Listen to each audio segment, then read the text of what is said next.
महावीर जयंती के मौके पर वजीर दाखिला राजनाथ सिंह तालकटोरा स्टेडियम में एक तकरीब में हिस्सा ले रहे हैं। आइए आपको हम सीधे वहीं ले चलते हैं। कोई संबंध है ही तो मैं ये मानता हूं कि अहिंसा के मामले में हिंदू संस्कृति एक सब्जेक्ट है, एक विषय है। तो अहिंसा के क्षेत्र में पीएचडी की डिग्री यदि किसी के पास है तो वह जैन धर्म के पास ही है। इसलिए हिंदू और जैन धर्म दोनों को अलग अलग करके किसी भी सूरत में नहीं देखा जा सकता। कभी कभी यह भी कहा जाता है कि जैन धर्म का राष्ट्र की एकता और अखंडता से अथवा राष्ट्र के अस्तित्व से क्या रिश्ता है।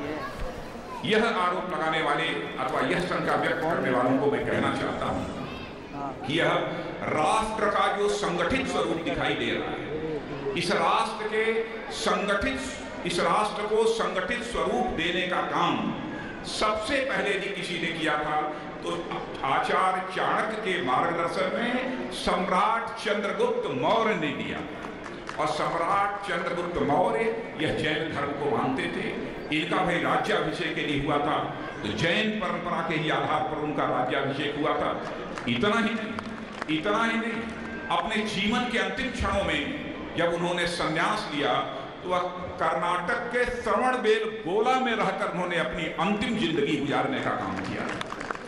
इसलिए कोई यह कहे इस राष्ट्र की एकता और अखंडता में भी जैन धर्म का कोई योगदान नहीं है, वो यह आरोप पूरी तरह से बेबुनियाद है, पूरी तरह से निराधार है। इसलिए मैं सभी अपने जैन धर्म के अनुयायियों से भी मैं अनुरोध करना चाहता हूं, जिस मार्ग पर आप अपने कदम आगे बढ़ा रहे हैं निरंतर इसी मार्ग पर आप कदम आगे बढ़ाते रहिए।